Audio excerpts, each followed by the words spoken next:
বাড়িতে না ঢুকতে ঢুকতে বড় ছেলে বলে, ও মা আমার খুব খিদে পেয়েছে, আর আমি তো একটু বেরোনার আছে। আমি বলি এখন, বলে আধ ঘন্টার মধ্যে বানিয়ে দেয়। এখন কটা বাজে রে? ঘড়ির দিকে তাকিয়ে 9টা বাজে। বলে 9:30টার সময় বেরোবো।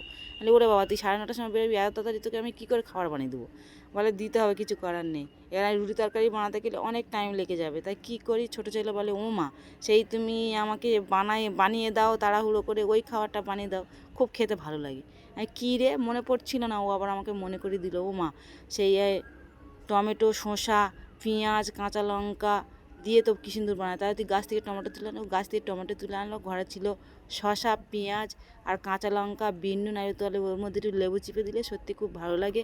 আর রুটিটা বানানো হয়ে গেলে তার মধ্যে যেরকম রোল দেয়, রোলে যেরকম দেয় ওরমভাবে দিয়ে আর একটু টমেটো সস দিলে সত্যি খেতে খুব ভালো লাগে। এবার তরকারি বানাতে টাইম লাগবে বলে আমি ঠিক আছে তাহলে ওইটাই বানাই। ও তো আমার জন্য বানিয়ে দিল। বড়ো ছেলে খেয়ে তো ওর মতো বেরিয়ে গেল। ছোটো ছেলে বলে, ও মা তাহলে তোমার খুব খিদে পেয়েছে, আমার যে গেলে খাওয়াই, আর তোমাকে তাহলে বানিয়ে দিই।